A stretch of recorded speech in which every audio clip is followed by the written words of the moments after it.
नमस्कार, मैं हूं मोहन तिवारी और टीवी 24 की खास इलेक्शन पर आधारित इस पेशकश में आपका स्वागत है। और लगातार हम सुबह से आपको अपडेट कर रहे हैं कि किस तरीके से झारखंड और महाराष्ट्र का जनादेश क्या संकेत दे रहा है और उपचुनाव जिन जिन प्रदेशों में है वहां की क्या अपडेट है। हम आपको बता दें कि महाराष्ट्र में चुनाव हैं विधानसभा के, और कुल अगर आज मतगणना की बात करें तो 15 राज्यों में अलग अलग जगहों पर चुनाव हैं। यूपी के 9 सीटों पर चुनाव हैं, जहां 7 पर भाजपा आगे है, 2 पर सपा आगे है।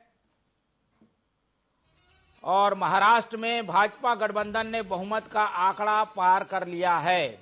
भाजपा गठबंधन ने बहुमत का आंकड़ा महाराष्ट्र में पार कर लिया है। वहीं झारखंड की बात करें तो रुझानों में जेएमएम के गठबंधन को बहुमत मिलता दिख रहा है। जेएमएम जो कि कांग्रेस के साथ गठबंधन में है, उसको बहुमत मिलता दिख रहा है। रायपुर दक्षिण की बात करें तो वहां उपचुनाव में भाजपा को बढ़त दिख रही है। रायपुर उपचुनाव में भाजपा को बढ़त दिख रही है, करीब 23,000 से अधिक वोटों की।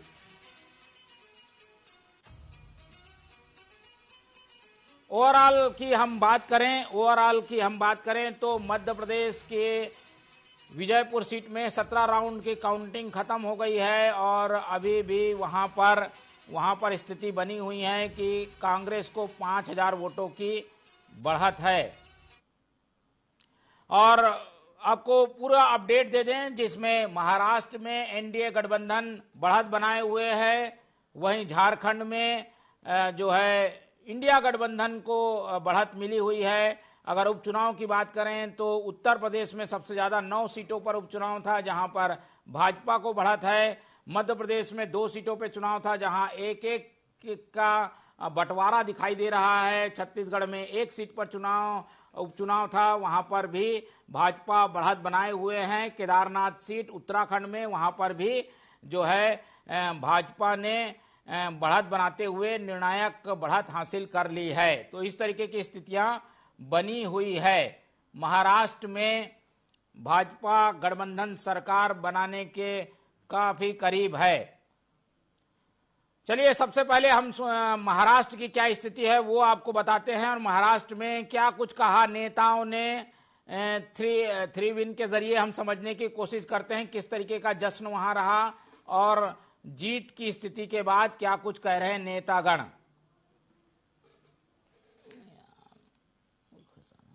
महाराष्ट्र में बहुत शानदार तरीके से महायुति की बात हो रही है, और मैं कह सकता हूं कि इस विजय का जो मुख्य आधार है वो सरकार के द्वारा किए गए विकास के कार्य, भारतीय जनता पार्टी और सहयोगी दलों के संगठन के द्वारा की गई अथक मेहनत और प्रधानमंत्री श्री नरेंद्र मोदी जी की प्रति जनता में विश्वसनीयता ने मिलकर भाजपा गठबंधन के पक्ष में एक विश्वास उत्पन्न किया है। और महाराष्ट्र की राजनीति ने एक और चीज पर पटाक्षेप कर दिया है। वो क्या था, हम लोग एक शब्द प्रयोग करते हैं, विचार परिवार। और महाराष्ट्र का चुनाव जो था वो इस बात की जंग थी कि विचार की विरासत को जन समर्थन मिलेगा या परिवार की विरासत को। और साफ साफ तरीके से महाराष्ट्र की जनता ने विचार की विरासत के पक्ष में आशीर्वाद दिया है, और जो लोग परिवार की विरासत को विचार से बड़ी मानते थे उनको खारिज किया। झारखंड को लेकर अभी तक के जो रुझान है वो हमारी अपेक्षाओं के अनुरूप नहीं है। हम अंतिम परिणाम आने के बाद प्रतिक्रिया देंगे, परंतु अभी तक जो रुझान दिख रहे हैं, यदि मान लीजिए यही नतीजों में तब्दील होते हैं तो सिर्फ एक सवाल पूछना चाहूंगा विपक्ष से, ईवीएम ठीक काम कर रही है कि नहीं? मैं बस यही कहूंगी कि बड़े हैरान करने वाले नतीजे आए हैं। जिस तरीके से लोकसभा में 151 असेंबलीज पे हमारी लीड थी, वो सिमट कर अगर इस नंबर पे आ गई है तो एक प्रश्न चिन्ह जरूर उठता है कि कैसे इतना डिफरेंस आ गया। जो भी सर्वेज चल रहे थे सब कांटे की टक्कर बता रहे थे। जो भी सर्वेज हो रहे थे उसमें महाविकास आघाड़ी को बढ़त दे रहे थे, बात सब बता रहे थे एज है। एक कांटे की टक्कर इस तरीके से हो जाना कहीं ना कहीं थोड़ा आश्चर्यजनक भी है, सवालों के घेरे में भी आता है, और मन में मैं एक सेंस ऑफ सरप्राइज है कि जो हम जनता के बीच में देख रहे थे, महिलाओं के साथ देख रहे थे, पुरुषों के साथ देख रहे थे, आक्रोश जो था 1500 रुपए मिलने के बाद भी वो महिलाएं बता रही थी कि हम पे एहसान नहीं कर रहे हैं जिस तरीके से प्रचार कर रहे हैं। और उसके बाद ये इस तरीके के आउटकम आना, आई वुड से हमें कुछ टाइम लगेगा for it to sync in. देखिए महाराष्ट्र में बहुत शानदार तरीके से तो आपने सुना महाराष्ट्र में क्या कुछ कह रहे हैं नेतागण, और बीजेपी तो काफी उत्साहित है क्योंकि उन्होंने एक बड़ा आंकड़ा छू लिया है और उनके गठबंधन के साथ अब तक की सबसे बड़ी जीत जो है वो महाराष्ट्र में हुई है, ऐसा प्रतीत होता है। वहीं अगर हम बात करें महाराष्ट्र में शिवसेना की प्रियंका चतुर्वेदी को हम सुन रहे थे, लेकिन प्रियंका चतुर्वेदी इस बात पर आशंका व्यक्त कर रही है कि ये जो जीत है वो आखिर किन कारणों से हुई है। थोड़ा हैरानी भरा जो परिणाम है वो देखने को मिला है शिवसेना के लिहाज से। तो कुछ ऐसी स्थिति, जश्न की तस्वीरें हम आपको दिखा रहे हैं। अलग अलग तरीके से लोग ढोल ताशे बजाकर जश्न मना रहे हैं। ये तस्वीर महाराष्ट्र की तस्वीर।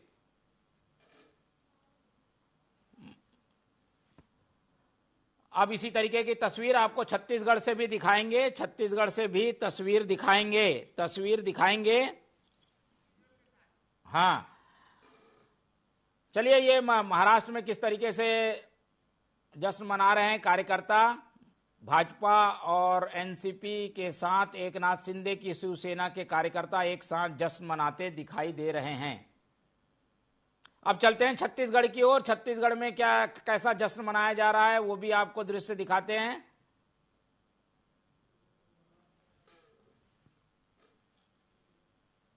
छत्तीसगढ़ की ओर चलते हैं, छत्तीसगढ़ का जश्न दिखाते हैं। भाजपा कार्यालय एकात्म परिसर में जुटे हुए हैं भाजपा के नेता जुटे हुए हैं एकात्म परिसर में भाजपा के कार्यकर्ता जुटे हुए हैं। दृश्य दिखाते हैं पहले, उसके बाद प्रियांशु के पास चलेंगे। पहले जो दृश्य अभी हम चला रहे थे जिसमें ढोल बजाते हुए दिख रहे थे स्वास्थ्य मंत्री श्याम बिहारी जायसवाल, जिन्होंने नेतृत्व किया था इस चुनाव का। 2 लोग प्रभारी बनाए गए थे, एक संगठन की ओर से, एक सरकार की ओर से। तो सरकार की ओर से प्रबंधन संभालने वाले और चुनाव संभालने वाले श्याम बिहारी जायसवाल को आप देख पा रहे हैं दृश्य में ढोल बजाते हुए।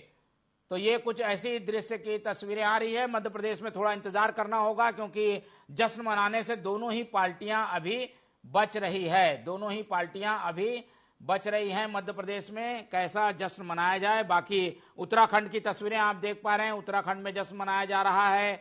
उत्तर प्रदेश में जश्न जैसा माहौल है बीजेपी कार्यालयों में, वो भी दिखाई दे रहा है। तो 3 जो प्रमुख प्रदेश जहां पर हम टीवी 24 नजर रखता है वहां पर बीजेपी के लिए अच्छी खबर। मध्य प्रदेश में थोड़ा इंतजार करना होगा क्योंकि एक जो है सीटें दोनों ही पार्टियों ने बांट ली है ऐसा लग रहा है, लेकिन अंतिम परिणाम पर हमारी नजर बने रहेगी। फिलहाल इस चर्चा में हम सारी चीजें अपडेट करते रहेंगे, लेकिन अब रुख कर लेते हैं हमारे पैनलिस्टों की ओर जो कि हमें इस पूरे जीत हार का विश्लेषण हमारे सामने रखेंगे। कांग्रेस भाजपा की प्रतिक्रिया भी हम जो है वो लेंगे। तो सबसे पहले हमारे स्टूडियो में मौजूद हैं, सुबह से लगातार हमारे सामने विश्लेषण रख रहे हैं। चलिए हमारे साथ ये पहले उत्तराखंड की तस्वीरें थी जिसे हम दिखा रहे हैं। उत्तराखंड में जीत घोषित हो चुकी है, केदारनाथ सीट में जीत घोषित हो चुकी है। उसके बाद उत्तराखंड भाजपा कार्यालय की ये तस्वीरें जहां पर मिठाइयां खिलाई जा रही हैं, एक दूसरे को बधाई दी जा रही है। चलते हैं पैनलिस्टों के पास और सीधे हम अपने पैनलिस्टों का परिचय आपको करा दें जो कि इस पूरे घंटे हमारे साथ बने रहेंगे पूरे घंटे।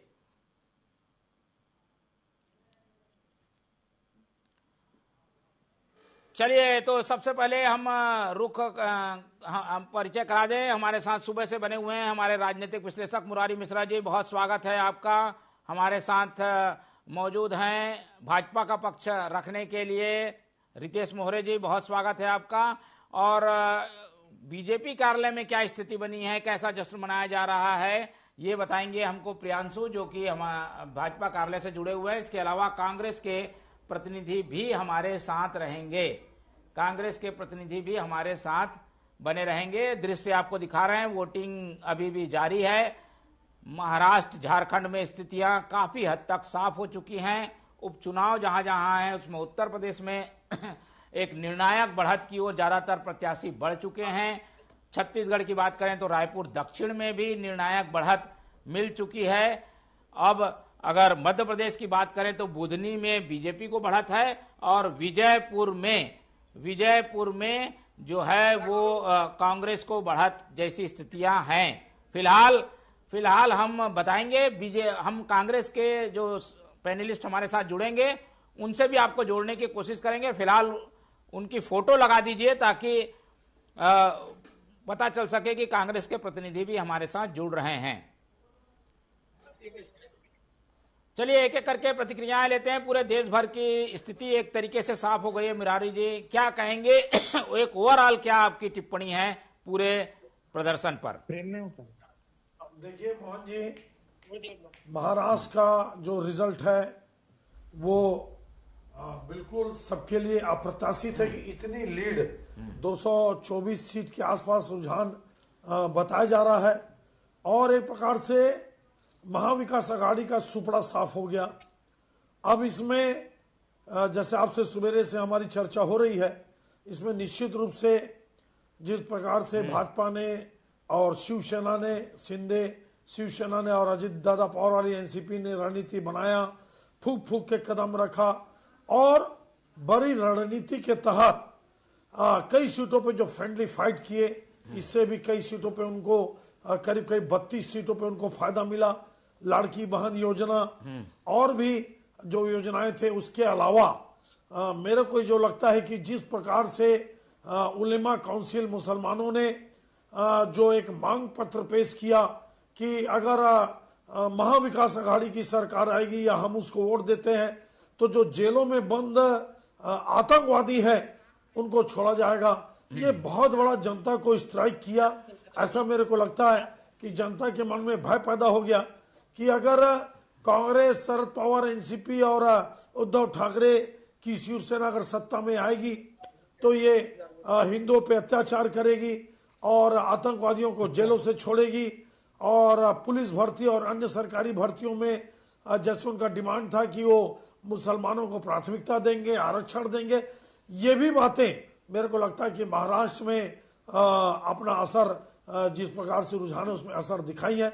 मेरे को लगता है कि ये सब कारण है कि जो महायुति एक तरफा लीड आई, जबकि कोई एग्जिट पोल, बड़े बड़े एनालिस्ट इसकी कल्पना नहीं किए थे 222-224 सीटों के रुझान का। वहीं झारखंड में मोहन जी आजसू एक कमजोर कड़ी बन गई आपका बीजेपी के लिए। आजसू को 10 सीट दी थी भारतीय जनता पार्टी ने गठबंधन में, 9 सीटें लगभग वो पीछे 9 सीटों पे। और उसका कारण सबसे बड़ा मोहन जी मेरे को लगता है कि जो एक नया कुर्मी नेता झारखंड में उभर के आया है, जयराम महतो ने मेरे को लगता है कि भारतीय जनता पार्टी और आजसू दोनों को 10-12 सीटों पे तगड़ा नुकसान पहुंचाया है। ये अंदाजा इस रुझान से मेरे को लगता है। और फिर वहां पर जिस प्रकार से एन चुनाव के पहले हेमंत सोरेन को जेल में डाला गया, कोई बहुत बड़ा, हालांकि भ्रष्टाचार छोटा या बड़ा नहीं होता, लेकिन मेरे को लगता है कि उसका फायदा मिला। और उसके बाद जो कल्पना सोरेन जो उनकी पत्नी थी, उन्होंने जो मोर्चा संभाला और कुछ ही महीनों में, लगभग 4-6 महीनों में इतनी लोकप्रिय नेत्री वो बन गई कल्पना सोरेन। इन सब चीजों को लगता है कि झारखंड में आपका इंडी गठबंधन को फायदा मिला। उत्तर प्रदेश में निश्चित रूप से योगी जी की ये रणनीति काम आई। लोकसभा अमित शाह जी लड़ रहे थे, अमित शाह जी बहुत ओवर कॉन्फिडेंस में लड़े, योगी जी को इग्नोर किए, योगी जी को साइडलाइन किए।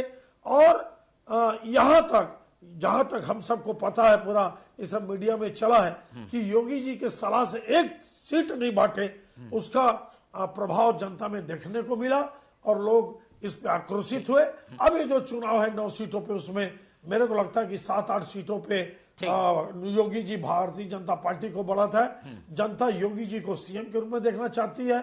जनता योगी जी को एक बड़े लोकप्रिय नेता के रूप में देखना चाहती है। उत्तर प्रदेश में निश्चित रूप से योगी जी की जीत है ये, इसको मैं भाजपा की जीत नहीं मानूंगा, क्योंकि लोकसभा का रिजल्ट और विधानसभा के रिजल्ट में जमीन आसमान का अंतर है। क्योंकि इन 9 सीटों पे मात्र 3 सीट भाजपा के पास थी और अगर आज 7 सीटों पे भारतीय जनता पार्टी योगी जी के नेतृत्व में आगे है। मुरारी जी 2 मिनट रुकूंगा। जश्न की तस्वीरें मिलने लगी है भाजपा कार्यालय रायपुर के एकात्म परिसर से। प्रियांशु कश्यप हमारे साथ वहां मौजूद हैं। प्रियांशु, मेरी आवाज मिल रही है आपको? जी बताइए, क्या स्थिति है, कैसा माहौल है? एकात्म परिसर में अभी ढोल ताशे बजते हुए दिख रहे थे, अब क्या स्थिति है? बताया जा रहा है कि मुख्यमंत्री जी भी आने वाले हैं। दक्षिण के जीत का सेहरा मुख्यमंत्री के सर पर भी जाता है, क्योंकि सुशासन का मॉडल सफल हुआ है इस जीत के बाद, ऐसा कहा जा रहा है। क्या स्थिति है, कौन आने वाला है, कौन कौन है वहां अभी? जी बिल्कुल, जो एकात्म परिसर है जिला कार्यालय, वहां पर जो दक्षिण के प्रभारी रहे स्वास्थ्य मंत्री श्याम बिहारी जायसवाल पहुंचे हुए हैं, बीजेपी प्रत्याशी सुनील सोनी पहुंचे हुए हैं और जो है बृजमोहन अग्रवाल भी यहाँ पर पहुंचेंगे और बड़ा ही जश्न का माहौल यहाँ पर है। पटाखे फोड़े जा रहे हैं, मिठाइयां खिलाई जा रही है, एक दूसरे को बधाई दिए जा रहे हैं और वहीं मुख्यमंत्री विष्णुदेव साय की भी जो है आने का है यहाँ पर। लेकिन जिस तरीके से माहौल बना हुआ है, लगातार 35,000 वोटों से आगे चल रहे हैं सुनील सोनी, तो ये निश्चित रूप से निर्णायक जीत मानी जा रही है और बीजेपी के कार्यकर्ताओं में लगातार खुशी देखी जा रही है। ढोल नगाड़े भी यहाँ पर बजाए जा रहे हैं। जी, कोई दृश्य दिखाइए, किसी से बात हो पाती है तो बात करिए। जी, तस्वीरें देख सकते हैं, ये बीजेपी कार्यालय के बाहर की तस्वीरें हैं जहां पर कार्यकर्ता मौजूद हैं और कुछ देर में बृजमोहन अग्रवाल भी एकात्म परिसर पहुंचेंगे, जहां पर बीजेपी प्रत्याशी सुनील सोनी को मिठाई खिलाकर उनको शुभकामनाएं भी देंगे। तो निश्चित रूप से जो है ये बृजमोहन अग्रवाल की अहम भूमिका रही है इस दक्षिण उपचुनाव में और जो है इसलिए लगातार जो है मुख्यमंत्री विष्णुदेव साय भी यहाँ पर जो है पहुंचने वाले। जी चलिए, बहुत धन्यवाद आपका प्रियांशु। हम आपसे अपडेट लगातार लेते रहेंगे और जैसा कि हम बता रहे हैं कि महाराष्ट्र झारखंड में तो स्थितियां कुछ हद तक साफ हो गई हैं। उपचुनाव में भी जो स्थितियां बनी हैं उससे ऐसा लग रहा है कि एक तरफ निर्णायक बढ़त मिल चुकी है। मध्य प्रदेश में कुछ कश्मकश की स्थिति है। मध्य प्रदेश के पैनलिस्ट भी हमारे साथ जुड़ेंगे। ईशान कर्नल जी बीजेपी का पक्ष रखने के लिए मध्य प्रदेश से हमारे साथ बने हुए हैं, बहुत स्वागत करेंगे आपका। हमारे साथ कांग्रेस का पक्ष रखने के लिए आ गए हैं हमारे स्टूडियो में राजेंद्र बंजारे जी, बहुत स्वागत है आपका। रितेश मोहरे छत्तीसगढ़ बीजेपी के नेता, छत्तीसगढ़ से बीजेपी का पक्ष रखेंगे, बहुत स्वागत करेंगे आपका। और मुरारी जी हमारे साथ बने हुए हैं। और जैसा कि हम बता रहे हैं कि पहले मध्य प्रदेश की ओर रुख कर लेते हैं और ईशान जी से समझ लेते हैं कि आखिर मध्य प्रदेश में हो क्या रहा है।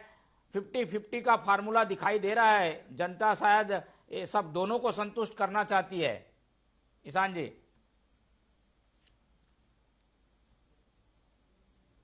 मेरी आवाज मिल पा रही है ईशान जी?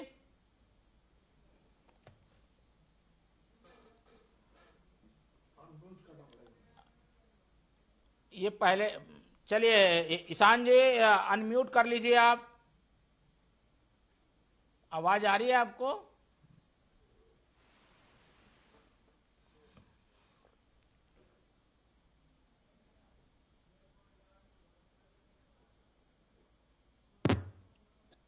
ईशान आ गई, आवाज आ गई आपकी, बोलिए बोलिए, आपकी आवाज आ रही है। देखिए, मैं कह रहा हूं कि जनता ने क्या किया है निर्णय, वो परिलक्षित हो रहा है बुद्धि में भी और बहुत जल्द आपको विजयपुर का भी पता चलने लगेगा। दोनों ही सीटों पर जब तक गिनती जारी है तब तक हम निर्णय पर ना पहुंचे वही अच्छा है। अभी तो कयासों की बारी है, कयास लगाते रहिए, चाहे कोई भी लगा सकता है, मैं भी लगा सकता हूं और कांग्रेस भी लगा सकती है। लेकिन मैं समझता हूं कि हमको थोड़ा और इंतजार करना चाहिए। 1-8 घंटे में और तस्वीर पूर्ण रूप से साफ हो जाएगी मध्य प्रदेश में। ठीक है, साफ तो हो जाएगी, पर ये इतनी स्थिति क्यों बनी है? बाकी जगह हम देख रहे हैं उत्तर प्रदेश में एक तरफा रहा रिजल्ट, इधर हम छत्तीसगढ़ की बात करें यहाँ भी एक तरफा रिजल्ट रहा। मध्य प्रदेश में ये क्यों हो रहा है? क्या कुछ कहीं चूक हो गई है क्या? देखिए, जहां तक इसका सवाल है मध्य प्रदेश में क्या हुआ है, बाकी जगह से हम तुलना नहीं करते हैं। मैं ये कह रहा हूं कि मध्य प्रदेश में हमने अब हमारी डबल इंजन की सरकार ने जो कार्य किए, चाहे वो प्रधानमंत्री मोदी जी के काम हो, चाहे डॉक्टर मोहन यादव के कार्य हो, सारे कार्य, विकास के कार्य, शिक्षा में प्रगति, हर तरह से प्रगति पथ पे हम अग्रसर हैं और हमारे संगठन की मजबूती और कर्मठ कार्यकर्ता। लेकिन फिर भी ये कांटे की टक्कर जो देखने को मिल रही है, ये आपको पता है कि भारतीय जनता पार्टी हमेशा से जैसे ही कोई चुनाव होता है, परिणाम कुछ भी हो, हम उसका आकलन और उस पे करेक्टिव मेजर्स हमेशा लेते हैं। तो अगर किसी तरह की चीज हुई है, क्यों इस तरह की स्थिति बनेगी, कांटे की टक्कर आई, तो उस पे भी विचार पार्टी और संगठन के स्तर पर किया जाएगा। लेकिन फिर भी अभी भी मैं आश्वस्त हूं कि दोनों ही सीट पर भारतीय जनता पार्टी को जनता ने आशीर्वाद दिया है और दोनों ही सीट पर हम विजयश्री प्राप्त करेंगे। अब देखिए, एक अपडेट आ गया है, विजयपुर सीट में जीत की बात आ रही है। विजयपुर सीट कांग्रेस जीत गई है, एक बड़ा उलटफेर जैसी स्थिति बनी है। अपडेट है और करीब मामूली अंतरों से, लेकिन कांग्रेस जीत गई है, ऐसी जानकारी आ रही है कर्नल जी। अभी खाली जानकारी आ रही है, आधिकारिक घोषणा नहीं हुई है मेरे ख्याल से। ये आप ही बता रहे हैं मुझे कि जो जीत गई है, तो मैं तो इंतजार करूंगा आधिकारिक घोषणा का, और मेरे सूत्रों का भी इंतजार करूंगा मैं। चलिए, आधिकारिक घोषणा का हम भी इंतजार करेंगे। मुरारी जी से समझ लेते हैं। मुरारी जी, इसके क्या मायने निकाले जाएं? अभी हालांकि अधिकृत घोषणा नहीं हुई है, मामूली अंतर भी है, कुछ उलटफेर भी हो सकता है, लेकिन ये स्थिति में तो आ गई कांग्रेस मध्य प्रदेश में कि एक सीट अपने खाते में वो जोड़ सकती है। देखो मोहन जी, आधिकारिक आंकड़े लेट आते हैं क्योंकि काउंटिंग का रिजल्ट, फिर उसके बाद कलेक्टर का वहां के जो चुनाव अधिकारी उनका दस्तखत, वो सब प्रक्रिया में टाइम लगता है। देखिए यहाँ पे उलटफेर नहीं हुआ मोहन जी, ये सीट कांग्रेस की थी। इस सीट में पिछले विधानसभा में कांग्रेस के रामनिवास रावत ही जीते थे, लेकिन वो लोकसभा चुनाव के पहले भारतीय जनता पार्टी में शामिल किए गए, क्योंकि चंबल और जो भिंड का संभाग है वहां पे भारतीय जनता पार्टी कमजोर मानी जाती है, और रामनिवास रावत ओबीसी के एक बड़े नेता हैं। लेकिन कांग्रेस ने क्या किया, भारतीय जनता पार्टी के बड़े नेता, ये जो मुकेश मल्होत्रा, ये आदिवासी नेता हैं, ये भारतीय जनता पार्टी के नेता थे जो पिछला चुनाव निर्दलीय 42,000 वोट पाए थे, उनको कांग्रेस ने अपने पाले में लाया और उनको टिकट दिया, और ये सीट परंपरागत रूप से कांग्रेस की सीट मानी जाती है। भले ये सीट सामान्य है, अनारक्षित है, लेकिन यहाँ पर आदिवासी समाज के लगभग 50 से 55% वोट है। और ये जो मुकेश मल्होत्रा जी हैं, ये आदिवासियों के बड़े नेता हैं, बड़े जुझारू संघर्षशील नेता हैं, और ये सीट वापस कांग्रेस की झोली में जाती हुई दिखाई दे रही है। हालांकि रामनिवास रावत ने लगभग इन 8 महीनों में 600-700 करोड़ के काम किए, जहां तक मेरे को पता है। कई जो सिंचाई की सुविधाएं थी वो लाए, और उनका कहना भी ये था कि भारतीय जनता पार्टी की सरकार है, मेरे को कांग्रेस में काम करते नहीं बन रहा है, इसलिए मैं भारतीय जनता पार्टी में आया। और वो चूंकि एमएलए बने भी नहीं थे तो भी उनको मंत्री बना दिया गया। लेकिन भारतीय जनता पार्टी के लिए एक बहुत बड़ा धक्का है ये, और डॉक्टर मोहन यादव के लिए भी एक बहुत बड़ा धक्का है, क्योंकि शिवराज सिंह चौहान को हटाकर मोहन यादव जी को सीएम बनाया गया। और जैसा कि हम सब जानते हैं कि मोहन यादव जी लोकसभा चुनाव में अच्छा परफॉर्मेंस दिखाए, 29 की 29 सीट भारतीय जनता पार्टी जीती।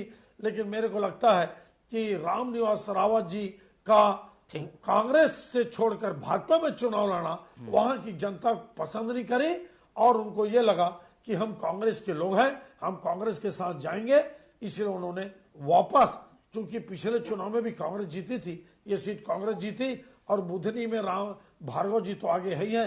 अब वो देखते हैं कि वहां का रिजल्ट कब घोषित होता है, अब ये तो वक्त ही बताएगा।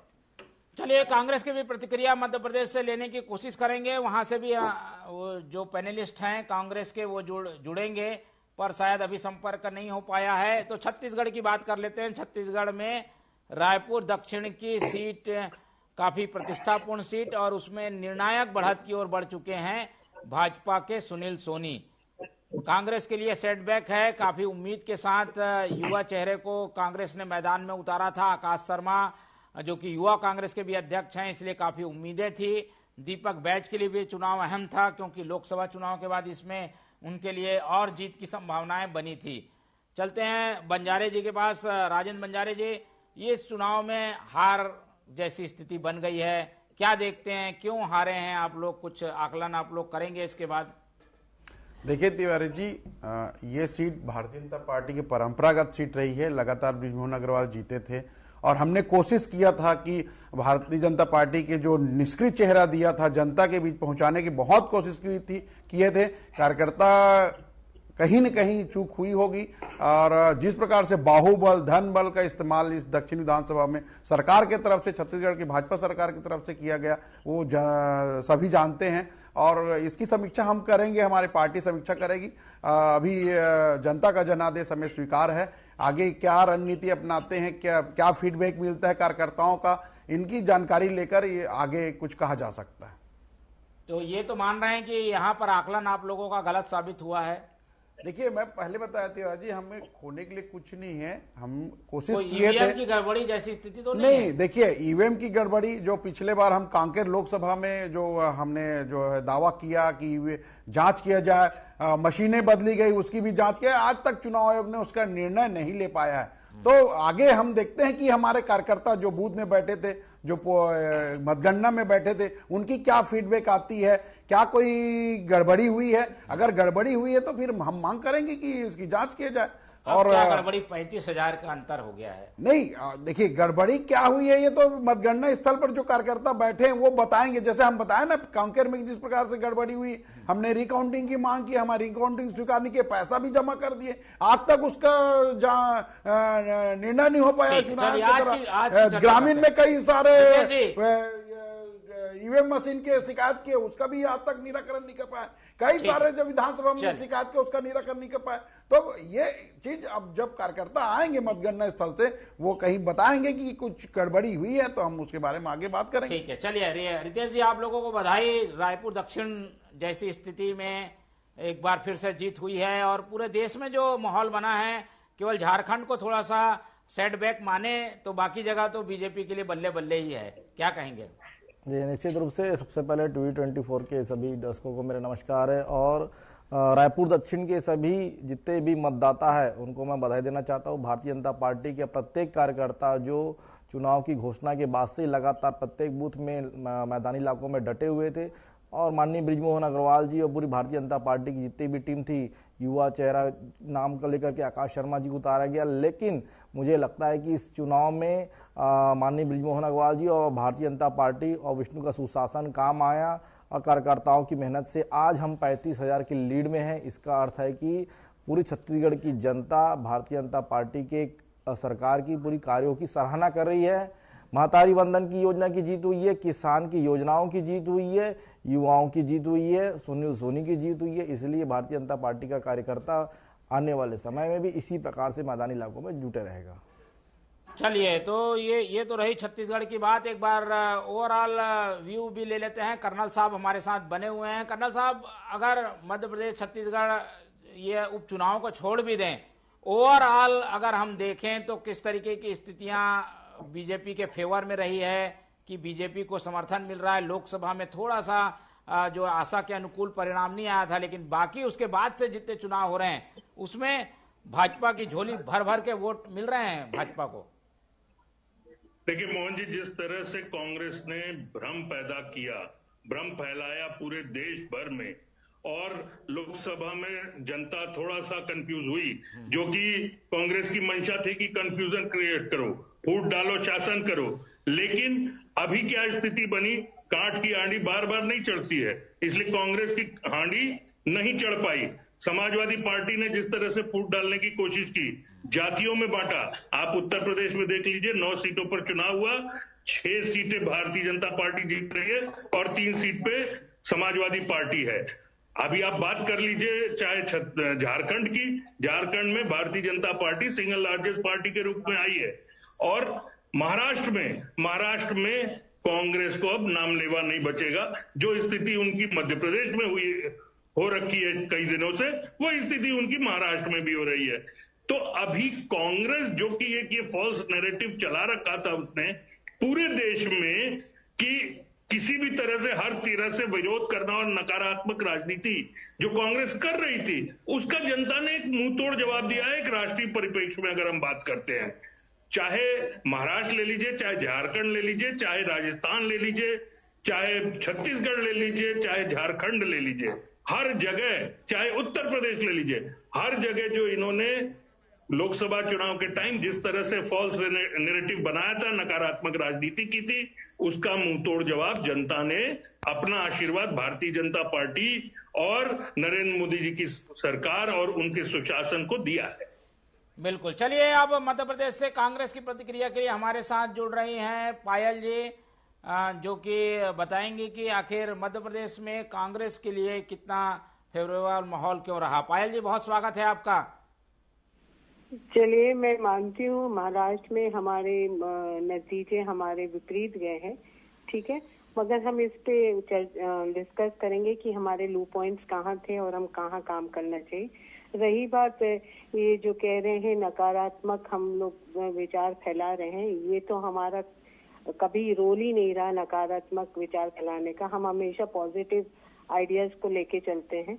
अगर हमारी हार भी होती है तो भी हम पॉजिटिव वे में लेते हैं और अपने लो पॉइंट्स डिस्कस करते हैं। तीसरी चीज, मध्य प्रदेश में अभी शायद इन्होंने देखा नहीं है, विजयपुर का जो है चुनाव, उसमें हम आगे चल रहे हैं।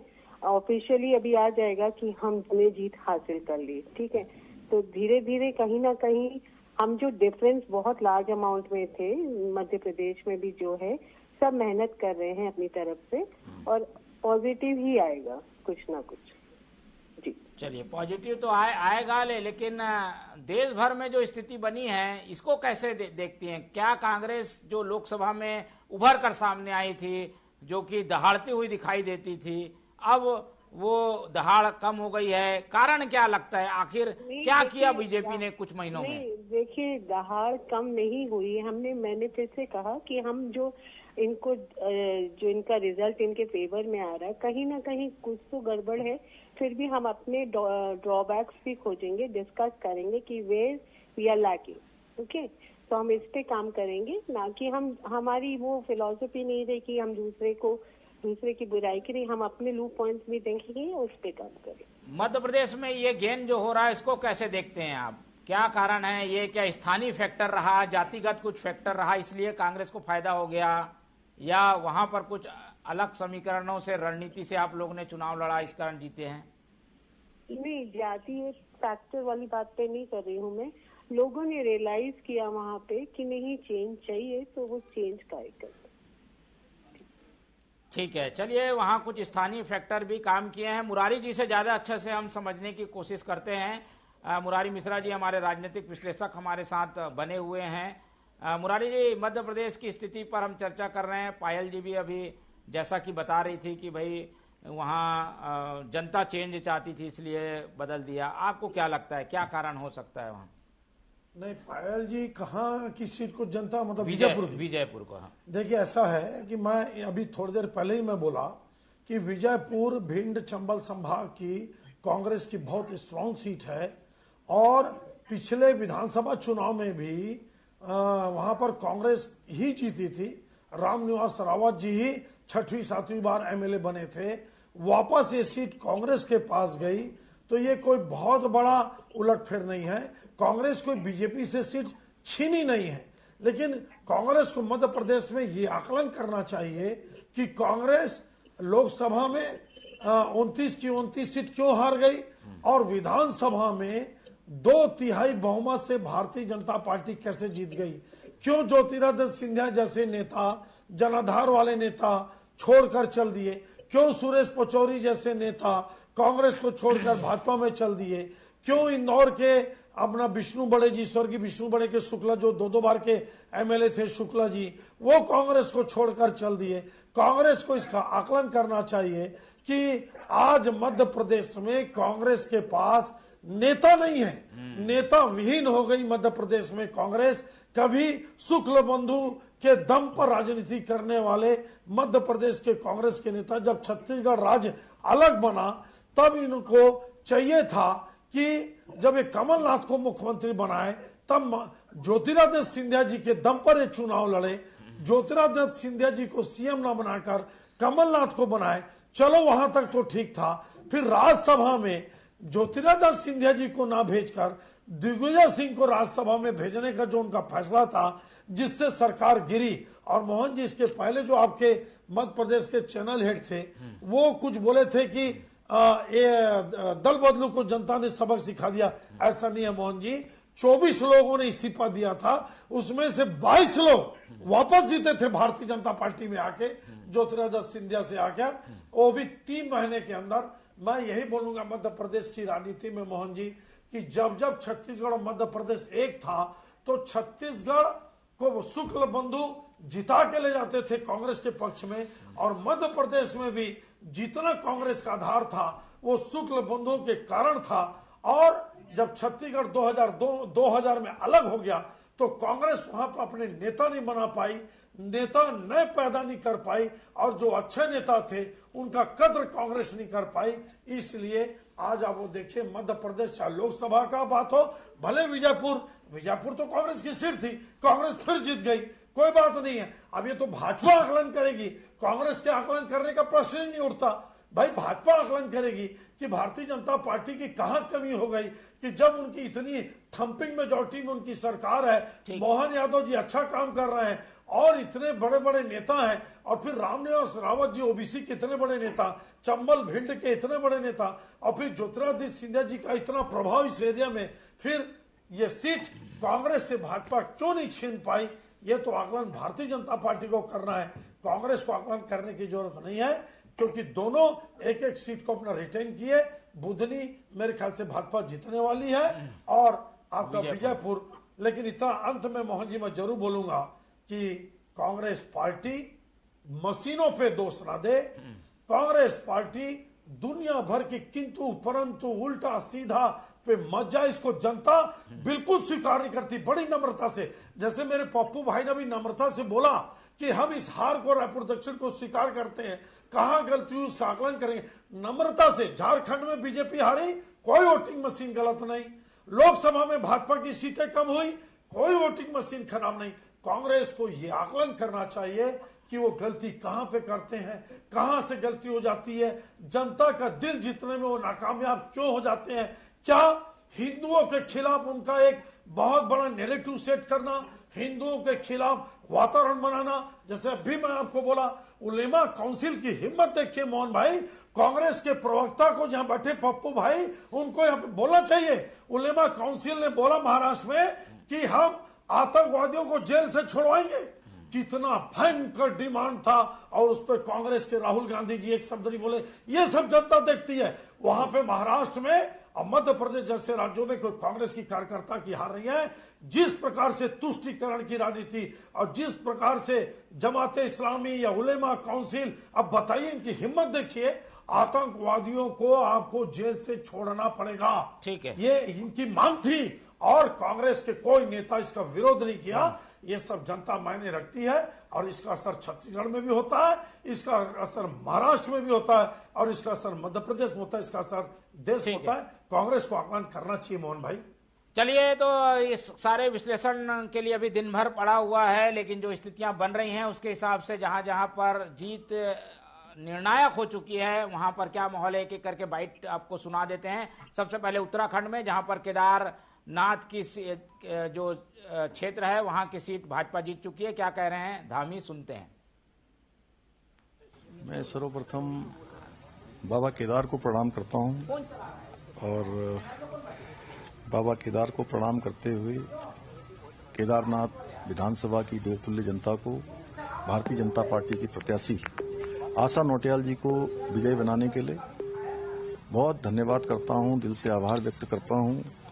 और साथ ही महाराष्ट्र में भारतीय जनता पार्टी एनडीए गठबंधन को जो बहुमत प्राप्त हुआ है उसके लिए भी आदरणीय प्रधानमंत्री जी का बहुत अभिनंदन करता हूं, उनको बधाई देता हूं। केदारनाथ विधानसभा में मिली ये जीत, ये जनता की जीत है। हमारे प्रधानमंत्री आदरणीय मोदी जी ने जो बाबा केदार धाम का नवनिर्माण और पुनर्निर्माण किया, वहां के लिए योजनाएं बनाई, 2014 के प्रलय के बाद जो वहां विकास का क्रम शुरू हुआ, ये उसकी जीत है। हमारी ये जीत, ये विकास की जीत है, हमारी ये जीत राष्ट्रवाद की जीत है, हमारी ये जीत सनातन की जीत है। इतना ही नहीं, इस चुनाव में इन्होंने पूरी तरह से क्षेत्रवाद फैलाने का काम किया, जातिवाद फैलाने का काम किया, तमाम प्रकार से भ्रम और झूठ की राजनीति को जनता ने नकार दिया। जनता ने विकास को चुना, जनता ने सुशासन को चुना है। निश्चित रूप से हम ये संकल्प लेते हैं कि केदारनाथ समेत पूरे उत्तराखंड का जो हमने विकास का संकल्प लिया है कि विकास अंतिम छोर में पहुंचे हुए व्यक्ति तक पहुंचे, हम उसको पहुंचाने के लिए हरदम प्रयास करेंगे। पूरी केदार घाटी को, केदार विधानसभा को एक आदर्श रूप में, तो केदारनाथ विधानसभा को आदर्श रूप में बनाने की बात कह रहे हैं उत्तराखंड के मुख्यमंत्री धामी, जो कि जीत के बाद काफी कुछ उत्साहित नजर आ रहे हैं। और ये नजारा देखिए बीजेपी कार्यालय का, जहां पर केदारनाथ सीट जीतने के बाद बीजेपी के कार्यकर्ता जश्न मनाते हुए दिख रहे हैं। आशा नौटियाल वहां से बीजेपी की उम्मीदवार थी, जो कि जीत गई है।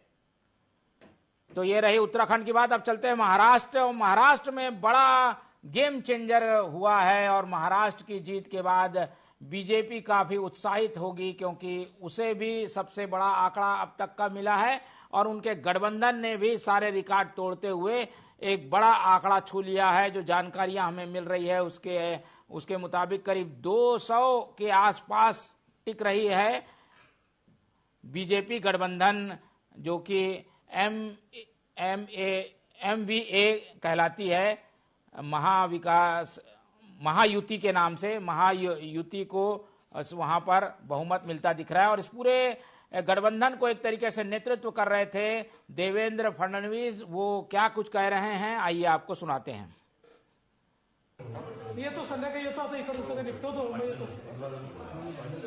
ये अमित शाह से बात करते हुए दिखाई दे रहे हैं देवेंद्र फडणवीस। अमित शाह से फोन पर बात करते हुए देवेंद्र फडणवीस, सुनिए क्या कुछ कह रहे हैं।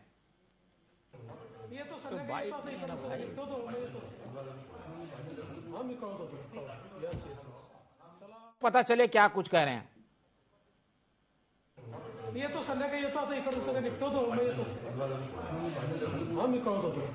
चलिए, ये किसी और से बात करते हुए दिखाई दे रहे हैं देवेंद्र फडणवीस। देवेंद्र फडणवीस की बाइट भी हम सुनाएंगे, जीत के बाद किस तरीके से वो उत्साहित हैं, क्या कुछ कह रहे हैं देवेंद्र फडणवीस, वो भी आपको सुनाएंगे। चलते हैं एक बार फिर से अपने पैनलिस्टों की ओर और आपको फिर से ले चलते हैं दक्षिण के रण में, जहां पर रायपुर दक्षिण का चुनाव काफी महत्वपूर्ण और उसे जीता है। लेकिन इसके पहले हम कर्नल साहब हमारे साथ जुड़े हुए हैं, उनसे टिप्पणी ले लेते हैं। हमारे मुरारी जी ने जो विश्लेषण रखा, क्या वो उससे सहमत हैं? बीजेपी ने वहां पर कैंडिडेट चयन में या कुछ गड़बड़ कर दी? विजयपुर की स्थितियां जैसे कि खबरें आ रही हैं वो बीजेपी के अनुकूल नहीं है।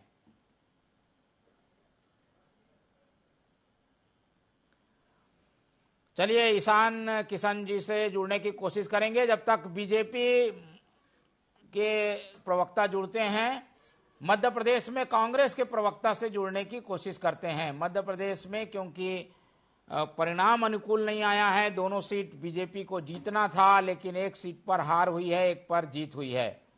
तो कांग्रेस के प्रवक्ता क्या कुछ कहते हैं वो भी जानकारी लेंगे, लेकिन रायपुर दक्षिण की पहले प्रतिक्रिया ले लेते हैं।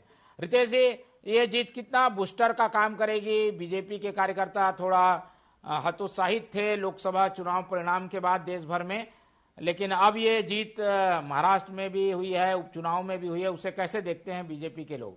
जी देखिए, कार्यकर्ताओं में बहुत उत्साह है, क्योंकि कार्यकर्ताओं ने जीत तोड़ मेहनत की है। बूथ से लेकर के पन्ना प्रभारी जो हमने जो नियुक्त किया था, लगातार जनता का व्यू जो आ रहा था, उसमें कहीं ना कहीं जो विष्णु जी का जो सुशासन, जो 10 महीने का जो उन्होंने बहुत अच्छा कार्यकाल किया, बस्तर इलाकों में नक्सलियों को मार के खदेड़ा गया, इसका बहुत अच्छा मैसेज पूरे छत्तीसगढ़ में गया।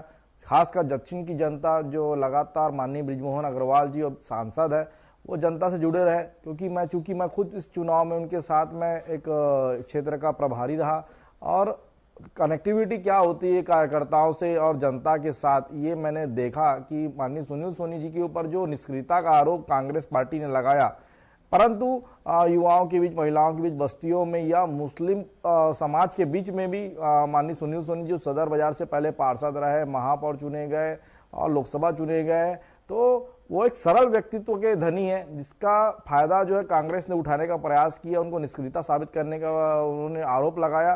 जिसका जनता ने आज इस मतदान के माध्यम से आज जो परिणाम आ रहे हैं उसको बता दिया कि कांग्रेस की झूठ और फरेबी को यहाँ पर नहीं चलने वाला, क्योंकि दक्षिण की जनता एक तरफा भारतीय जनता पार्टी के साथ में, माननीय बृजमोहन जी के साथ में, सुनील सोनी के साथ में है। और ये एक आश्वस्त करता है कि आने वाले नगरीय निकाय चुनाव में भी भारतीय जनता पार्टी का कार्यकर्ता मैदानी इलाकों में डट करके नगरीय निकाय चुनाव में बहुत अच्छा परफॉर्मेंस करेगा, पंचायत चुनाव में भी परफॉर्मेंस करेगा। आने वाले 1 महीने के बाद फिर से आचार संहिता की शायद घोषणा हो सकती है। तो ये उपचुनाव हमारे लिए एक वरदान साबित होने के समान है और आने वाले समय में हम अपनी संगठन को भी मजबूती के साथ काम करते हुए जितने भी चुनाव होंगे हम जीतेंगे, निश्चित आपके चैनल से माध्यम से कहना चाहता हूँ।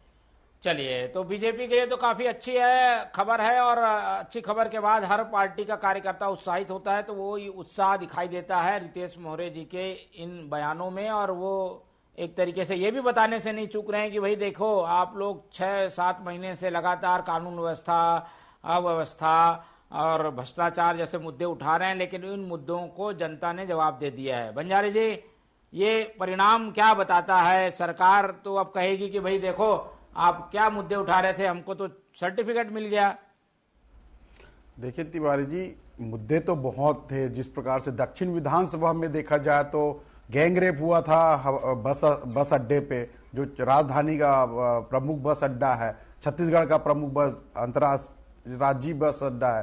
तो मुद्दे तो बहुत है। जिस प्रकार से लगातार हत्याएं हो रही थी, चाहे दीपावली के दौरान हो, चाहे चुनाव के दौरान हो, पूरे छत्तीसगढ़ में अराजकता का माहौल बना हुआ था, कानून व्यवस्था चरमराई हुई थी। लेकिन फिर भी हम कहते हैं जनता का जनादेश हमें स्वीकार है। कहां कमी रह गई, हम इसकी समीक्षा हमारे प्रदेश अध्यक्ष जी करेंगे। प्रदेश अध्यक्ष ने जिस प्रकार से मेहनत किया, लोगों का पूर्व विधायकों को पूरा बूथ स्तर पर ले जाके काम कराया, तो क्या कमी है वो अब देखने के विषय है। आने वाला समय में समीक्षा होगी। लेकिन मुद्दे तो हैं, जनता ने किस प्रकार से इनको स्वीकारा है ये भी देखने का विषय है। हमारे मुद्दे तो बने थे, और जिस प्रकार से मुद्दा जनता तक नहीं पहुंच पाई, ये कहां कमी रह गई, इसको देखना होगा। कमी तो रह गई, एक बात साफ है मुरारी जी, ये कांग्रेस हम बोल रही है कि कमी रह गई। अब कमी क्या रह गई, सीधा मुरारी जी से ही समझ लेते हैं, शायद उस पर ध्यान देने की जरूरत बनी रहेगी। मुरारी जी बताइए, क्या कांग्रेस ये एक तरीके से आत्मविश्वास ज्यादा था, ओवर कॉन्फिडेंस में लड़ी, या सब लोग मिलकर नहीं लड़े? क्या लगता है रायपुर दक्षिण में हुआ क्या? देखिए मोहन जी, निश्चित रूप से कांग्रेस दक्षिण के गढ़ को जो भाजपा का है उसको भेद नहीं पाई, लेकिन हार जीत अपनी जगह है मोहन जी। लेकिन कांग्रेस ने बहुत अच्छा चुनाव लड़ा, इसमें दो राय नहीं है। बात है कि आप चुनाव लड़ते कैसे हैं, क्या आप में चुनाव लड़ने की मादा बची है कि आपने हथियार डाल चुका है, प्रश्न इस बात का है। लेकिन कांग्रेस ने चुनाव अच्छा लड़ा। हाँ, कांग्रेस में एकजुटता का अभाव है। जैसे अभी पता चल रहा, मैं कंफर्म नहीं हूं, कि छोटा पारा जो और बैजनाथ पारा और बैरन बाजार जो मुस्लिम बहुल इलाका है, जो वहां के मेयर, जहां के पार्षद है, वहां से भाजपा को बढ़त मिल गई। ये इसका क्या खेल हुआ है, इसकी कांग्रेस अवलोकन करेगी। और उसके अलावा और भी नेताओं की क्या भूमिका थी, क्या कांग्रेस के लोग रायपुर शहर में कांग्रेस को ही जिताना नहीं चाहते, ये कांग्रेस चेक करेगी। लेकिन आप ये भी देखिए मोहन जी कि 22,000 वोट कम हो गए। 8 महीने में ही 67,000 की लीड थी भारतीय जनता पार्टी को, और 22,000 की लीड 8 महीने में, अगर अपन 45,000 का लीड मानते, शायद अधिकारी 43,000 की आ रही जानकारी, 43,000 की लीड हो चुकी है। 43,000 आप मोटा माटी मान लीजिए, 22-23,000 वोट भी तो कम पड़े मुरारी जी। वोट कम पड़े, लेकिन ठीक है। लेकिन जितने वोट पड़े उसमें 75 हो, तो बृजमोहन जी का घोषणा था कि हम 70,000 को पार करेंगे लीड में, लेकिन उनकी घोषणा तो पूरी नहीं हो पाई। जो रिजल्ट है उसी पे हम लोग अपनी टिप्पणी कर सकते हैं मोहन जी, कि आखिर 22-23,000 की लीड भाजपा की कम हुई, जबकि सरकार भाजपा की है। और निश्चित रूप से भाजपा का यह गढ़ है, इसमें कहीं कोई दो राय नहीं है। फिर विष्णुदेव साय जी की अपनी लोकप्रियता है। विष्णुदेव सरकार लोकसभा में 9 सीट था, उसको 10 करी, और ये दूसरी जीत है विष्णुदेव सरकार की। मैं तो विष्णुदेव सरकार की जीत के लिए विष्णुदेव साय जी को बधाई देता हूं कि उनकी योजनाओं को दक्षिण की जनता ने स्वीकारा। हाँ, मैं आज भी इस बात पे हूं मोहन जी कि अगर भारतीय जनता पार्टी का प्रत्याशी कोई और होता और कांग्रेस प्रत्याशी अगर कोई और दूसरा होता, कमजोर होता, तो मेरे को लगता है कि 1.25 लाख की लीड का फासला होता। कांग्रेस ने चुनाव अच्छा लड़ा।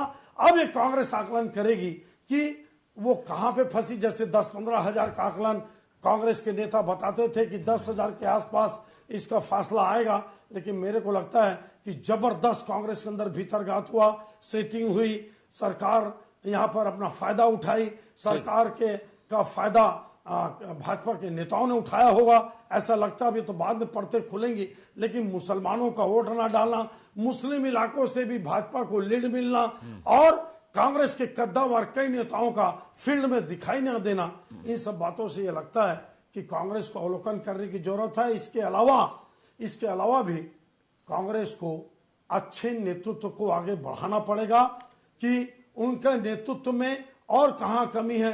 रायपुर में उनको अच्छे नेता खोज के निकालने पड़ेंगे। रायपुर शहर में कभी रायपुर गढ़ हुआ करता था कांग्रेस का, लेकिन आज से करीब 26-27 साल से लगातार भाजपा का गढ़ बना हुआ है। नहीं तो आप देखिए, पहले एकदम कटाकट लड़ाई में भी कांग्रेस चुनाव जीतती थी और कांग्रेस को फायदा मिलता था, लेकिन लगातार बीजेपी ने। और मेरे को लगता है कि जो कांग्रेस के जो वरिष्ठ नेताओं का जो नैरेटिव पॉलिटिक्स है हिंदू मुस्लिम वाला, उसका नुकसान कांग्रेस को ज्यादा उठाना पड़ता है। और मैं फिर बोलूंगा मोहन जी, एजाज ढेबर को जो मेयर बनाया गया, मैं आपको स्पष्ट रूप से बोलता हूं, एजाज ढेबर को जो मेयर रायपुर शहर में बनाया गया, ये भूपेश बघेल की बहुत बड़ी गलती थी। और जो सरकार रिपीट नहीं करी और जो दुर्दशा आज कांग्रेस की रायपुर की 7 सीट में 4+3 आजू बाजू की जो दुर्दशा दिखती है, इसमें भूपेश बघेल का गलत निर्णय और एजाज ढेबर को मेयर बनाना, वो ना तो कांग्रेस को वोट दिला पाए, ना बीजेपी को कमजोर कर पाए, बल्कि एजाज ढेबर के मेयर बनने से भारतीय जनता पार्टी अपने आप ताकतवर बन गई। ये मेरे को ऐसा लगता है। बिल्कुल, चलिए आएंगे छत्तीसगढ़ पे, लेकिन अभी मध्य प्रदेश का रुख कर लेते हैं। अतुल विजय पाठक जी हमारे स्टेट हेड मध्य प्रदेश से जुड़ रहे हैं। अतुल जी, हम लगातार चर्चा कर रहे हैं और जो स्क्रीन पर जैसे कि आंकड़े आ रहे हैं उससे पता चलता है कि विजयपुर की सीट जो है वो भाजपा के हाथ से निकल गई है। वहां कांग्रेस ने जीत हासिल कर ली है। बुधनी में जरूर बीजेपी को जीत हुई है, पर ये एक का स्कोर दिखाई दे रहा है हमारे स्क्रीन पर। इसे कैसे लें, कैसे माने, इसका क्या राजनीतिक मायने हैं? देखिए, जहां तक विजयपुर का सवाल है, विजयपुर एक बहुत प्रतिष्ठापूर्ण सीट भारतीय जनता पार्टी के लिए थी। भारतीय जनता पार्टी ने कांग्रेस के एक सिटिंग एमएलए को लोकसभा चुनाव के दौरान अपने पक्ष में किया और उस सीट पर, लोकसभा सीट पर जीत भी हासिल की। लेकिन जब विधानसभा चुनाव की बारी आई, तब भारतीय जनता पार्टी उस कांग्रेस विधायक को, जिसको वो अपने पाले में लेकर आई थी, जिसे मंत्री भी बनाया था, वन मंत्रालय जैसा एक रसूखदार पद भी दिया, उसके बावजूद भी रामनिवास रावत को जिता नहीं।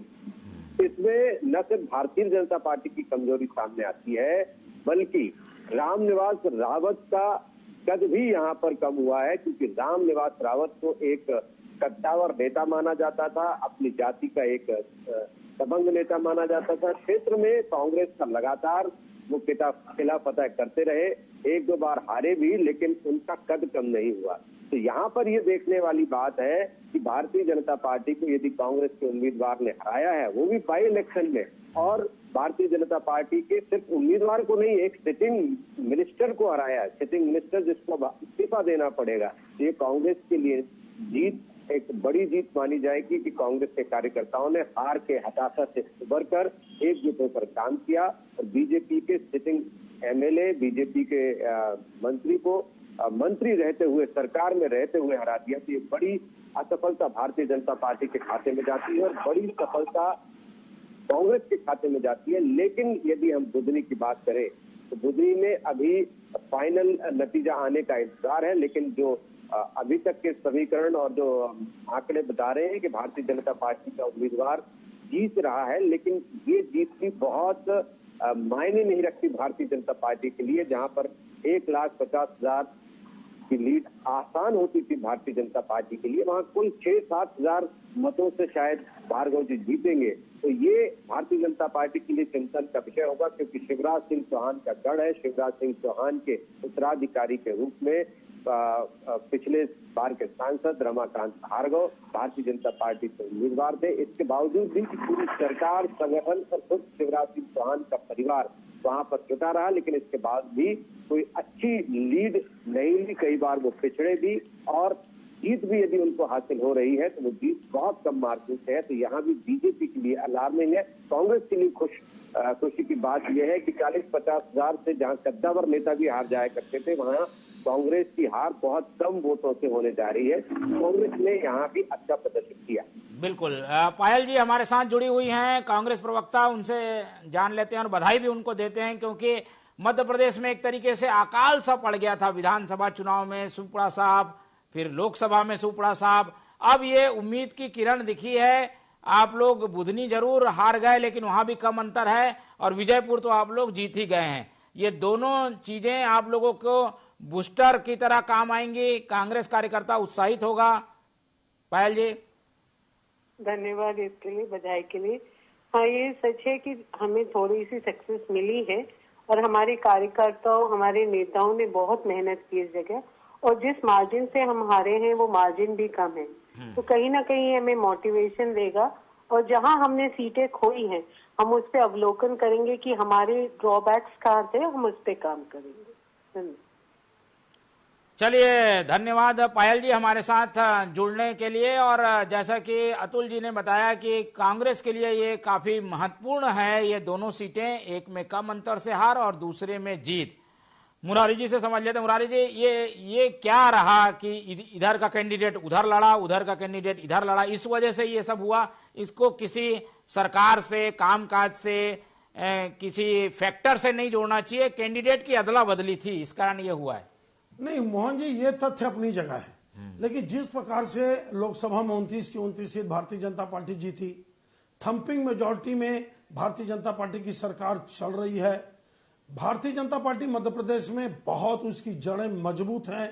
उसके बाद आपका ये जो रामनिवास रावत जी मंत्री भी हैं, और मंत्री 8 महीने के कार्यकाल में उन्होंने काम भी जबरदस्त किया, 6 बार के एमएलए हैं। उसके बाद एक नया लड़का, और कांग्रेस ने क्या बढ़िया एक्सपेरिमेंट किया कि अनारक्षित सीट पे एक आदिवासी को उतार कर उन्होंने दांव खेला। वो तो मान रहे थे कि ये हम जीत नहीं पाएंगे, लेकिन जनता का फैसला है।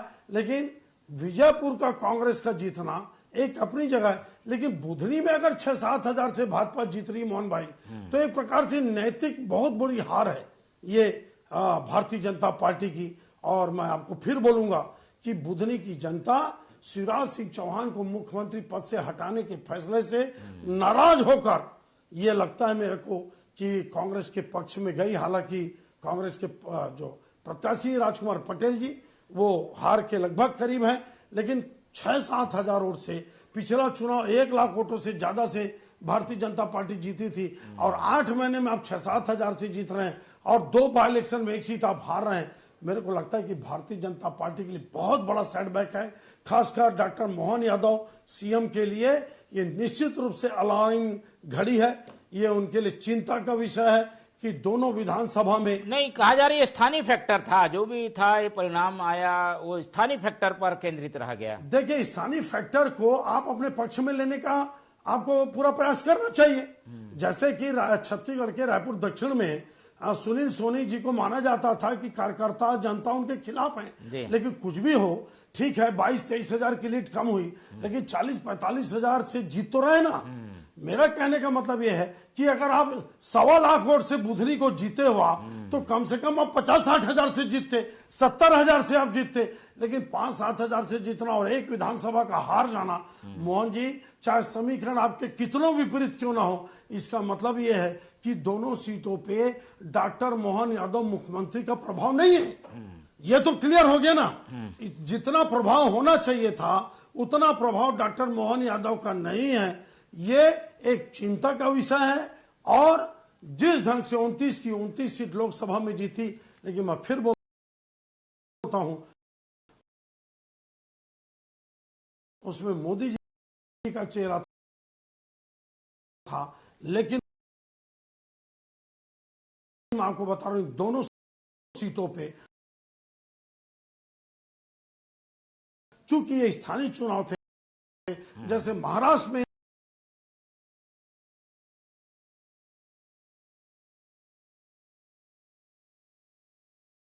के लिए चिंतनीय विषय है कि एक सीट आप हारते हो और एक सीट आप क्या बोलते हैं बहुत कम मार्जिन से जीतते हो।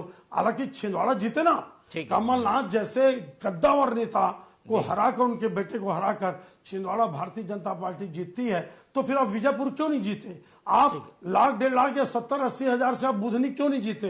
ये चिंता का विषय है मोहन जी। मैं इतना बोलूंगा कि नैतिक हार है ये। बिल्कुल। चलिए अब एक ब्रेकिंग से आपको अवगत करा दें, रायपुर दक्षिण की सीट के अंतिम चरण की वोटिंग गिनती पूरी हो गई है, अंतिम राउंड की गिनती पूरी हो गई है। ब्रेकिंग से आपको अवगत करा दें, और जो हमारे पास आंकड़े आ रहे हैं उसके मुताबिक बीजेपी को करीब 79,000 वोट मिले हैं, और ये जीत जो है करीब 46,000 वोटों से सुनील सोनी की हुई है। सुनील सोनी वर्सेस आकाश शर्मा के बीच मुकाबला था। रायपुर दक्षिण की सीट में गिनती पूरी हो गई है, 45,000 से अधिक, करीब 46,000 वोटों से जीते हैं सुनील सोनी।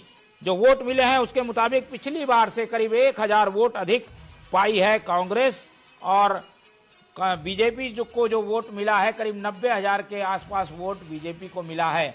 पिछली बार 1,09,000 वोट बीजेपी को मिला था, इस बार 90,000 के आसपास वोट मिले हैं, और कांग्रेस को पिछली बार 40,000 वोट मिले थे, इस बार 42,900 के आसपास वोट मिले हैं। सीधे चलते हैं बीजेपी कार्यालय, जहां पर पहुंचे हुए हैं मुख्यमंत्री विष्णुदेव साय जीत के जश्न में शामिल होने के लिए, और बड़ी जीत है। दृश्य आपको सीधे दिखा रहे हैं स्क्रीन पर, जहां पर विष्णुदेव साय पहुंचे हैं बीजेपी कार्यालय। बीजेपी कार्यालय पहुंचे हुए हैं विष्णुदेव साय। क्या कुछ हो रहा है हमारे संवाददाता आपको अवगत कराएंगे, लेकिन स्क्रीन में आप देखिए कि जीत की घोषणा के साथ ही विष्णुदेव साय, जो कि मुख्यमंत्री हैं छत्तीसगढ़ के, वो पहुंचे हुए हैं बीजेपी कार्यालय। लोगों में होड़ मची है उनको बधाई देने की, और मीडिया कर्मी उनसे बाइट लेना चाहते हैं, वर्जन लेना चाहते हैं। उनके साथ श्याम बिहारी जायसवाल दिख रहे हैं, जो कि इस पूरे चुनाव का नेतृत्व कर रहे थे सरकार की ओर से। सुनील सोनी भी मौजूद हैं भाजपा कार्यालय में। जश्न मनाते हुए कार्यालय में कार्यकर्ता दिखाई दे रहे हैं। शिवरतन शर्मा भाटापारा से संगठन की ओर से वो प्रभारी थे, और सरकार की ओर से श्याम बिहारी जायसवाल थे। और आप देख पा रहे हैं मुख्यमंत्री को लड्डू खिलाया जा रहा है, और वो भी बड़े चाव से इस जीत के लड्डू का स्वाद ले रहे हैं। स्क्रीन पर जश्न मनाते हुए दृश्य आपको दिखाई दे रहे हैं।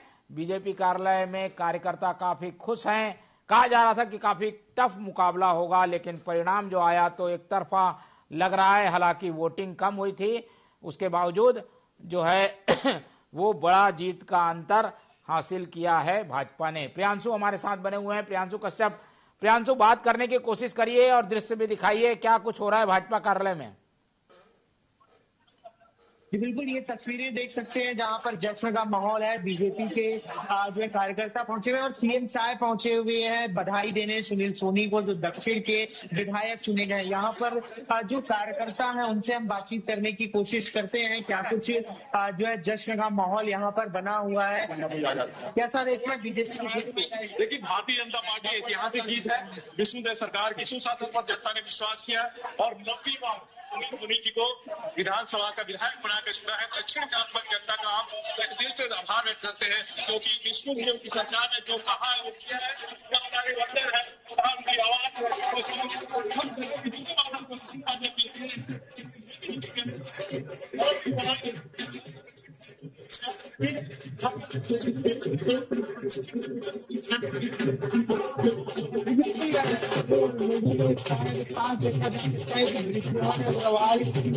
बाद अब जो सुनील सोनी को जो दक्षिण की जनता ने स्वीकार किया है, तो कार्यकर्ताओं में काफी उत्साह यहाँ पे देखा जा रहा है। जी चलिए, ये देखिए दृश्य आपको दिखा रहे हैं, और हम बात करेंगे जब मुख्यमंत्री वर्जन देंगे, मुख्यमंत्री की बाइट भी आपको सुनाएंगे। फिलहाल रायपुर दक्षिण में भाजपा कार्यालय में काफी हर्ष का माहौल है, जश्न मनाते हुए कार्यकर्ता दिखाई दे रहे हैं, और मुख्यमंत्री के आने के बाद एक छोटा सा उद्बोधन और धन्यवाद का कार्यक्रम होगा। उसके बाद मुख्यमंत्री जो है वो मीडिया को भी संबोधित करेंगे। फिलहाल स्थिति यह है कि पूरे देश भर में महाराष्ट्र एक बड़ा प्रदेश जहां पर भाजपा के गठबंधन को समर्थन मिला है। झारखंड से अच्छी खबर आई है कांग्रेस के लिहाज से, क्योंकि कांग्रेस ने वहां अच्छा प्रदर्शन किया है जेएमएम के साथ मिलकर और उसने वहां जीत हासिल की है। बंजारे जी से टिप्पणी ले लेते हैं। झारखंड आप लोगों के लिए फेवरेबल रहा और यहां से कई नेता गए थे वहां पर प्रचार करने के लिए, तो एक तरीके से कांग्रेस को एक तो उम्मीद जगी है कि पूरे देश में नकारे नहीं गए हैं, कहीं कहीं उनका जनाधार है भी।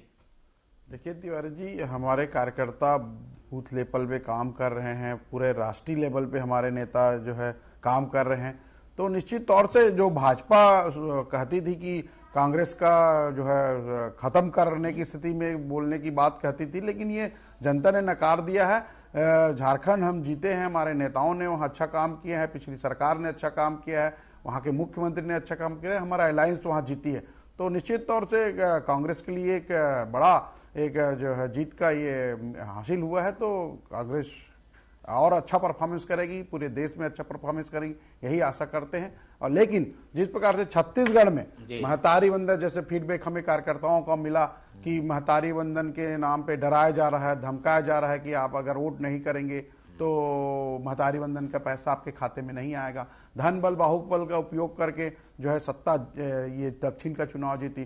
बृजमोहन 3 दिन तक लगातार रात भर प्रचार किए, रात भर घरों में गए लोगों का, आखिर क्या करने गए ये सब जनता जानती है। प्रचार में आपको किसने रोका था? आप भी करते रात भर प्रचार? रात प्रचार मतलब घरों में जाकर क्या किया ये जनता जानती है। जो प्रलोभन दिए गए वो भी हमारे कार्यकर्ता ने फीड बाहुबल का प्रयोग हुआ है, बाहुबल का प्रयोग किया गया, सत्ता का दुरुपयोग किया गया, डराया गया, धमकाया गया कि आपका महतारी वंदन का पैसा नहीं मिलेगा, तो ये फीडबैक आई है। फिर भी हम दे दीजिए जल्दी। बिल्ली खम्मा नोचे वाली जो कहावत है बंजारे जी कर रहे हैं, ये कोई छोटी मोटी जीत थोड़ी ना है। 46,167 वोटों की जीत है। अगर थोड़ी मोड़ी जीत होती तो हो सकता था कि मैनेजमेंट से चुनाव जीता। अगर जनता ने इतना बड़ा जनादेश दिया है तो कांग्रेस पार्टी, इनके प्रवक्ता, इनके नेताओं को बधाई देना चाहिए और स्वीकार करना चाहिए हार को। और जो आरोप लगा रहे बृजमोहन जी रात को गए, तो मैं आपको बता देना चाहता हूं माननीय बृजमोहन अग्रवाल जी आज भी और 5 साल लगातार क्षेत्र की जनता कार्यकर्ता के साथ किसी न किसी अवसर पे उनके साथ मिलते हैं, चाहे दिन में जाए चाहे रात में जाए। उनकी राजनीति करने की शैली को कांग्रेस के कई नेता उनको सराहते, उसे सीखने का प्रयास करते। मुझे लगता है कि इस प्रकार का आरोप प्रत्यारोप से से नहीं होता, इसको स्वीकार करने की क्षमता होनी चाहिए। और जिस यूथ कांग्रेस के अध्यक्ष की बात कांग्रेस पार्टी ने किया, युवा की चलिए पहले सुनील सोनी क्या कह रहे हैं, सुनील सोनी कुछ कह रहे हैं, सुन लेते हैं। चलिए दोनों सुनील सोनी कुछ कह रहे हैं, फिर आप लोग की टिप्पणी लेंगे। क्या कह रहे हैं सुनील सोनी, सुनिए। जनता को मालूम है कि बृजमोहन जी और सुनील सोनी काम करने वाले लोग हैं, इसलिए जनता जो है काम करने वाले लोगों के साथ में खड़ी हुई है, भारतीय जनता पार्टी के साथ खड़ी हुई है। और जो हमारे कार्यकर्ता भी सब ईमानदारी से मेहनत किए। जनता को मालूम है कि बृजमोहन जी और सुनील सोनी काम करने वाले लोग हैं, इसलिए जनता जो है काम करने वाले लोगों के साथ में खड़ी हुई है, भारतीय जनता पार्टी के साथ खड़ी हुई है। और जो हमारे कार्यकर्ता भी सब ईमानदारी से मेहनत किए। चलिए, ईमानदारी से मेहनत किए हैं कार्यकर्ता, शायद इसलिए जो है वो बीजेपी को समर्थन मिला है, ये बताते हुए नजर आ रहे हैं सुनील सोनी। आखिरी टिप्पणी ले लेते हैं ओवरऑल मुरारी जी से। मुरारी जी, ओवरऑल आप बात कर दीजिए, क्या किसने कहा उस पर हम नहीं जाते हैं। अब आगे की राजनीति क्या होने वाली है, किस ओर जाती दिख रही है? देखिए, अगर इस उपचुनाव और 2 राज्यों के चुनाव का अगर आप ईमानदारी पूर्वक अगर आकलन करेंगे मोहन भाई, तो महाराष्ट्र में महायुति की सरकार थी, वापस उनके पास गई। झारखंड में कांग्रेस और जेएमएम की सरकार थी, वो उनके पास गई, बराबर हो गया।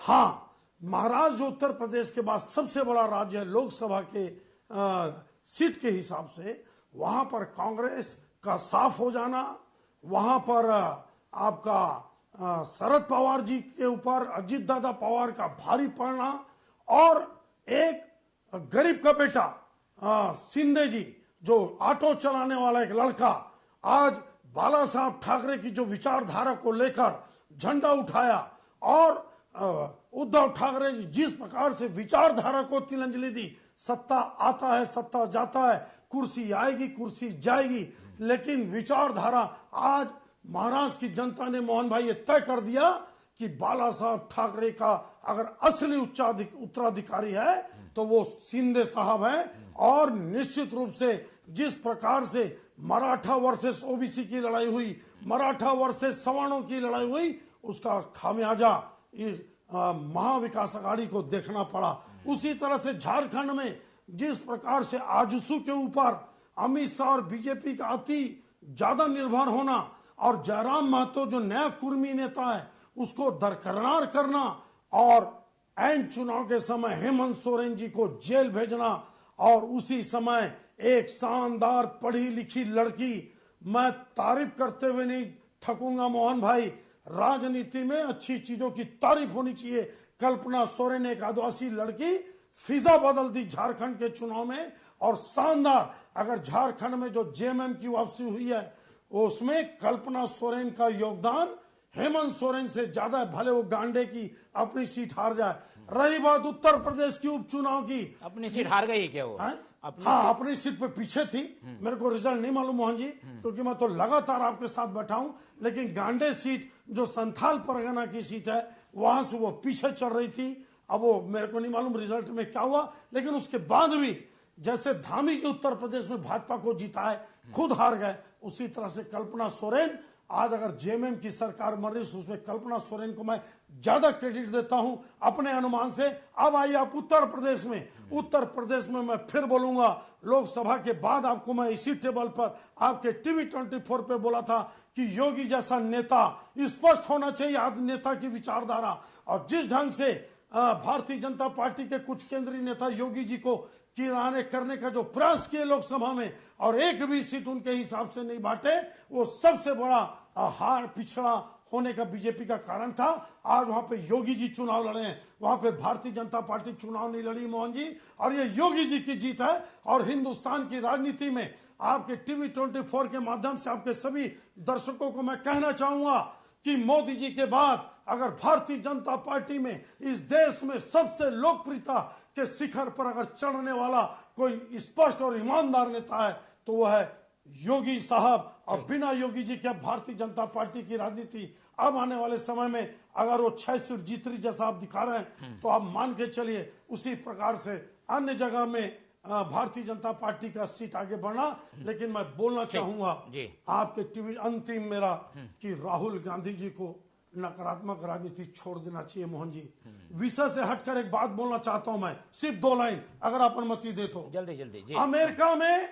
अमेरिका में एक आरोप लगा, वो भी डिस्ट्रिक्ट कोर्ट में, एक जो सरकारी वकील है वो एक आवेदन देता है कोर्ट में, डिस्ट्रिक्ट कोर्ट में, जैसे डिस्ट्रिक्ट कोर्ट में हमारे यहाँ रायपुर है, कि आडवाणी ने अमेरिका की जनता का पैसा खाया। अभी सुप्रीम कोर्ट तक केस चलेगा, सिर्फ आरोप लगा है मोहन जी, आरोप लगा है। अभी उसकी जांच होगी आरोप की। अमेरिका जैसा, भारत जैसा कोर्ट अमेरिका में नहीं है, वहां पर आरोपी को पूरा अपना उसका पक्ष रखने का सुप्रीम कोर्ट तक बयान पूरा अधिकार दिया जाएगा। जब अपराध पे भी लगा मोहन जी अपराध सिद्ध हो जाए तब राहुल गांधी का ये बोलना तय था। अमेरिका में केस होता है और राहुल जी बोलते हैं कि आडवाणी जी को गिरफ्तार करो। ये बड़ा दुखद है इस तरह की राजनीति। और उत्तर प्रदेश में आप ही के मीडिया के लोग बता रहे हैं कि आडवाणी के ऊपर जिस प्रकार से देश के उद्योगपति, देश के व्यापारियों पर हमला करना, ये राहुल गांधी या देश के किसी भी नेता को बचना चाहिए। और आखिर चलिए ये प्रकरण तो मतदान के बाद आया, मतदान के पहले आ गया, मतदान के शायद पहले आया या मतदान के दिन आया, खैर जो भी है। मैं इतने ही कहूंगा मोहन जी, निगेटिव पॉलिटिक्स करके मुद्दे की राजनीति करना चाहिए, समझदारी से बात करना चाहिए, आंकड़ों के साथ बात करना चाहिए, ये जरूरी है, क्योंकि जनता एक एक बातों को सुनती है और एक एक बातों को देखती है। चलिए तो ये चर्चा आज हम यहीं खत्म करते हैं। इस पूरी चर्चा में हमारे साथ अतुल विजय पाठक जी जुड़े, उनका बहुत धन्यवाद। हमारे साथ राजेंद्र बंजारे जी थे, उनका बहुत धन्यवाद। और रितेश मोहरे जी ने अपना समय दिया, उनका धन्यवाद। और मुरारी मिश्रा जी हमारे साथ लगातार बने हुए थे, उनका भी बहुत बहुत धन्यवाद। तो तीनों मेहमानों को धन्यवाद करते हुए ये जनादेश पर आधारित हमारा कार्यक्रम लगातार जारी रहेगा। अभी हम लेते हैं छोटा सा ब्रेक और उम्मीद रखते हैं आपसे कि आप लोग देखते रहेंगे TV24। रखिए अपना बहुत ख्याल। नमस्कार।